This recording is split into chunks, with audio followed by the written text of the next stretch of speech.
know, I'm not crazy about making worst lists, but I know you love them, and I was able to come up with 10 streaming shows for this worst list. Now, some of these I couldn't even finish, so maybe they got really good at the end. I'd be curious to hear your thoughts down below. And some of my choices will be controversial, so I welcome the discussion.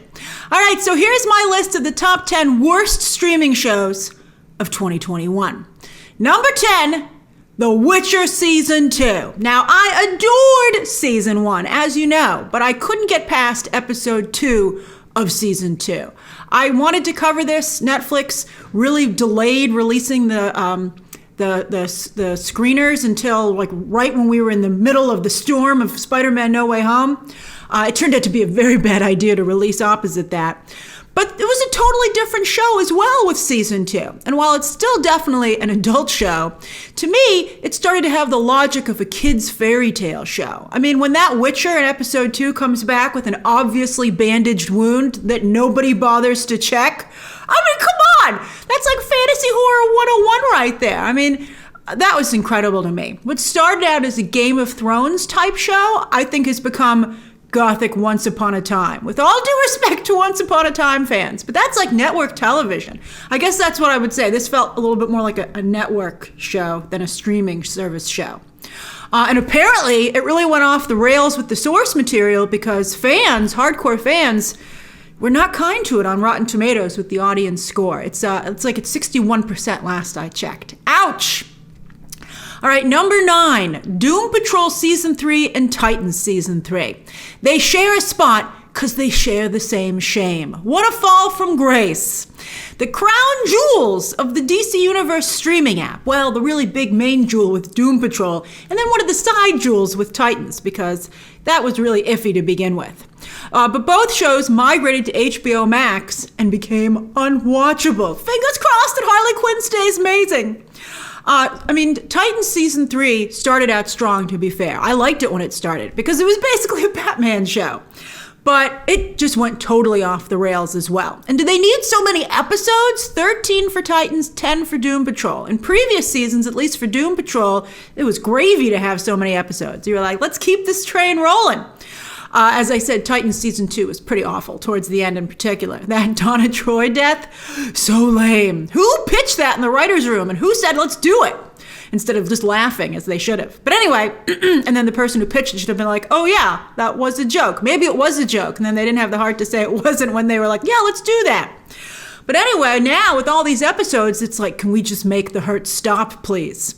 And really, it's embarrassing that DC streaming shows on HBO Max can't get past CW quality. Maybe they're like a scooch better, but really, they're nowhere near the quality of the MCU Disney Plus shows. I mean, come on! All right, number 8, Physical. I'm a big Rose Byrne fan, and she can be very funny. And this setup seemed like it couldn't miss. But boy, did it miss. Unwatchable! And surprisingly hateful. Very negative show without any payoff for that. Number 7, The Chair. I love Sandra Oh too, and Amanda Peet, who I think really leveled up with Betty Broderick last year. That was a great show. But here Amanda Peet is a producer and creator and writer. But wow, this show is awful. This show was so bad. It also had a great setup. It seemed like it couldn't miss. But it was just Sandra Oh's character making horrible and stupid mistake after horrible and stupid mistake, with other characters who were also super annoying and stupid. Jay Duplass's Bill? What an annoying idiot. I resent that we had to stick with him. I couldn't believe Sandra Oh was. But this show's most egregious offense, it made women in charge look really bad. And it was a show made by women. All right, number 6, Star Wars Visions. I know, I put it on the list. Now, some of you really enjoyed it. And to be fair, after the Squid Game dubbing debate, to watch it, in its original language if subtitles are dubbed, and I watched Squid Game in its original Korean, thank you very much. But I did watch Star Wars Visions with its English dubbing. I guess I felt different for animation, but maybe I should have watched it in its original Japanese. But I gotta tell you, I don't think that would have redeemed the show, even if the voice work ended up being a little bit better. Because the show itself was all over the place, with episodes so short that even the best ones had trouble delivering. Star Wars already has a niche show with The Bad Batch, which I do enjoy.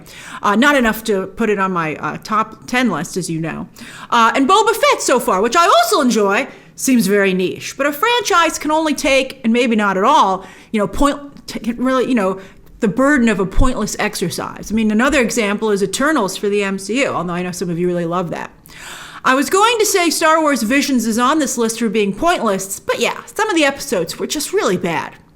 All right, number 5, The Shrink Next Door. Now, I really liked the show when it started, and as you might recall, when I reviewed the first 3 episodes, I gave it a fresh tomato.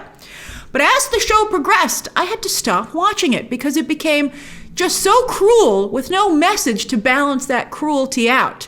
It also seemed stretched beyond the actual story that it had, with episodes seeming to repeat the same cruelty just under different circumstances. But it was basically the same situation.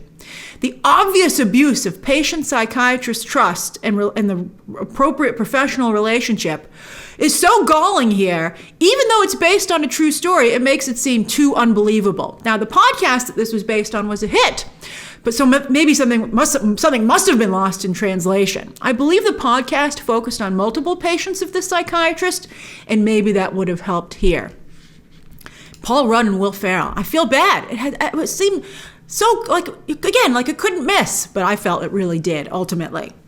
Number 4, Cowboy Bebop. Wow. To see this show implode, I think that was one of the most incredible things to witness in the entertainment landscape of 2021. This is one of the most anticipated shows.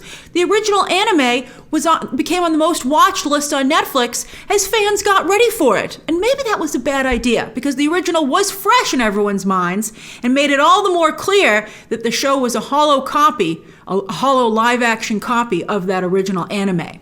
Again, the showrunner cried that he had all the cool stuff planned for season 2. Stop doing that, Hollywood! Focus on just having a really good season 1. But I think the biggest mistake that was made was the tone of the show. Netflix gives its shows the abilities, budget-wise, to compete with movies production-wise and VFX-wise. Yet this felt like a subpar ripoff of Robert Rodriguez's Sin City, and maybe even a little more like Spy Kids, like the bad second and third Spy Kids, not even the good first one. It just seemed very dated. All right, and it was new. It was a new show. That was sad. We really wanted that to succeed. All right, number 3, Y: The Last Man. This was also a horrible bastardization of amazing source material, but ain't nobody ever had faith in this adaptation, as it struggled to even get made, replacing many of its leads and having to start shooting all over again before it finally hit FX. There were some good things added, like I thought the trans representation was fantastic. And, you think to yourself, how could it not have been in the original story? But more on that in a moment.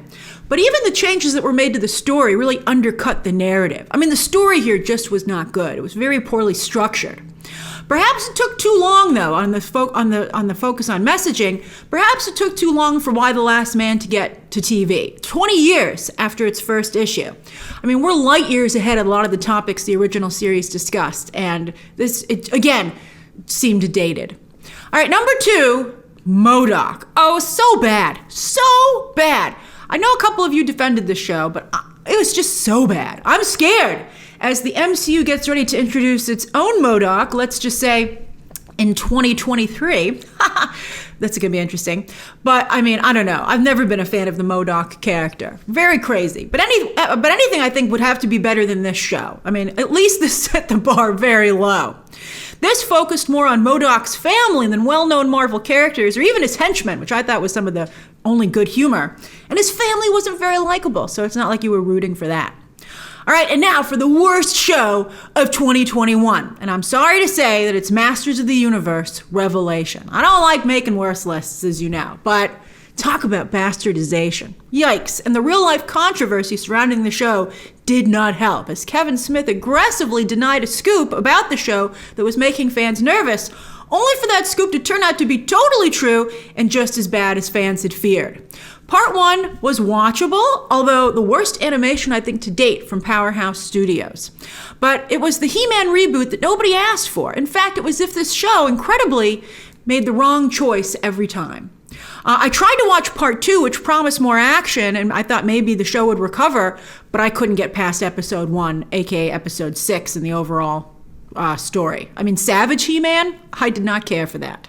So that's my list of the top 10 worst shows of 2021. But since, it's all about opinion, and I find that everything manages to have a fan, at least a few of them, I'd be curious to hear if any of you would like to defend the shows that I listed here.